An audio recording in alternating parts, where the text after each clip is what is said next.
जय हिंद, जय भारत मेरे प्यारे छात्र छात्राओं और मेरे प्यारे अभिभावक और माय फ्रेंड्स। आप सभी को दीपावली की हार्दिक शुभकामनाएं। आपको और आपके परिवार को दीपावली की हार्दिक शुभकामनाएं। आई होप आप सभी अच्छे होंगे, स्वस्थ होंगे, मस्त होंगे और दीपावली को होंगे खुश। और दीपावली क्या है? दीपावली एक प्रकाश का त्यौहार है, या अज्ञानता से ज्ञान की जो अज्ञानता है यानी बुराई पर अच्छाई की जीत है। अब बुराई होती क्या है? बुराई जो हमारे मानसिक में जब हम कोई बुरे काम करते हैं, या बुराई क्या है? जब हम कोई कार्य करते हैं या किसी के बारे में सोचते हैं तो उसका बुरा होता है। जैसे हमारे द्वारा कोई कार्य किया जाए तो किसी का बुरा हो, किसी को हानि पहुँचे, किसी को दुख हो, कष्ट हो, पीड़ा हो, तो यही हमारा बुरा काम है। ठीक है। अब उसे बुरे काम से सुधारने के लिए जो हमारी दीपावली है, जैसे जो राम अयोध्या वापस लौटे थे तो बड़ी दीपावली उत्सवों के साथ यानी दीपकों के साथ बड़ी धूमधाम से मनाई गई थी। तो वहाँ पर क्या था कि जब राम जी बुराई पर अच्छाई की जीत पाने के बाद जब वापस लौटे अयोध्या, तो अयोध्या वासियों ने उसको बहुत अच्छी से स्वागत किया था। भव्य उत्साह, मतलब दुनिया का सबसे यानी विश्व का सबसे बड़ा त्यौहार उस दिन मनाया गया था। तो उस दिन क्यों मनाया गया था? जो हमारी सोच थी, जो हमारी बुराई है हमारे मन में, जो हमारे अंदर बुराई है, किसी के प्रति गलत सोचना, अपने थॉट्स किसी के बारे में कोई गलत कार्य करना, यानी किसी को पीड़ा पहुंचाना, ये सब गलत काम ही है। तो इन गलत कामों से छुटकारा पाने के लिए दीपावली पर्व है हमें शिक्षा देता है कि हर एक उस इंसान की हेल्प करें जो असहाय है, जो हमें सहयोग करना चाहिए, जो हमारे सहयोग जितना बन सके उसका सहयोग करना चाहिए। असहाय है, पीड़ा में है, दुख है, बीमार है, उन सब का हमें सहयोग करना चाहिए। ठीक है। जब हम सहयोग करेंगे तो वो गया हमारा अच्छे कर्म हो गए। और उसी के बाद जो बुरे कर्म है, बुरे कर्म में किसी को पीड़ा पहुंचाना, दुख पहुंचाना, छोटे बच्चों को पहुंचाना, गाली देना, ये सब क्या है? बुरे कर्म ही तो है।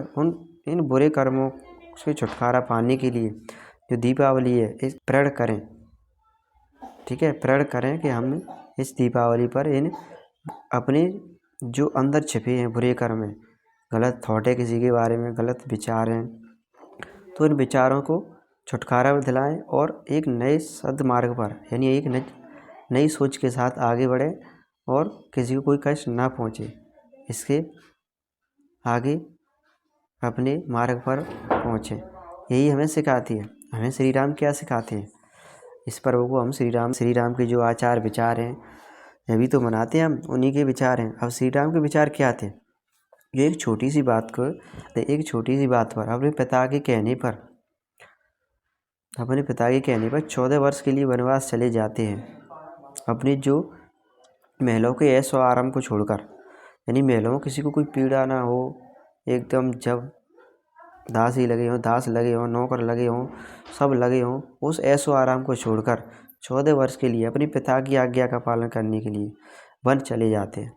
तो हमें ये क्या सिखाता है? और वन जाकर एक आम इंसान की तरह रहते हैं जंगल में, और वहाँ पर रहकर एक आम इंसान की तरह एक सिंपल सिटी में रहकर इतने बड़े बड़े कार्य कर किए कि संसार का कोई कार्य कोई भी नहीं कर सकता, कोई भी देवी देवता नहीं कर सकता उस टाइम पे।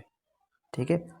तो सिंपल सिटी में रहकर ऐसे ऐसे बड़े काम किए जा सकते हैं, जिससे हमें राम जी से एक प्रेरणा जरूर मिलती है कि अपने तरीके से रहो, अपनी शक्तियाँ हैं, अपने विचार हैं, अपने थॉट्स हैं, उस जगह पे दिखाओ जहाँ हमें ज़रूरत होती है। एक अच्छे सोच के साथ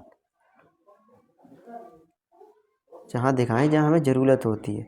ये श्री राम ने दिखाई थी। जब ज़रूरत पड़ी तो उनको सिंपल सिटी में रहकर दुनिया की ऐसी बुराई मिटाई जो तीनों लोगों में, यानी उस समय तीनों लोगों में किसी के उसका तोड़ नहीं था, कि कोई नहीं मिटा सकता था। ठीक है। जब श्री राम ने एक सिंपल सिटी में रहकर, यानी अपने कोई ऐसो आराम नहीं, कोई नहीं, जंगल में रहकर, कुटिया में रहकर एक अच्छे मार्ग पर चलकर उस बुराई को मिटाया। बुराई क्या थी? बुराई एक रावण थी। रावण क्या था? राक्षस।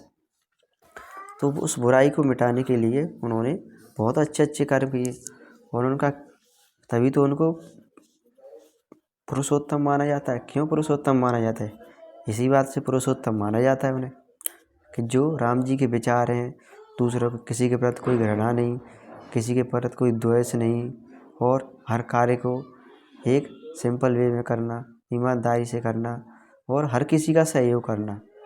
इंसान ही नहीं, हर उस जीव का सहयोग करो जिसका आप करना चाहते हैं, जिसको सहायता की ज़रूरत है, उसकी सहायता ज़रूर करें। और इस दीपावली पर आप सभी से यही निवेदन है कि अपनी प्रकृति, पर्यावरण और अपने का ख्याल ज़रूर रखें। पटाखे कम फोड़ें और अपना सहयोग रखें, अपना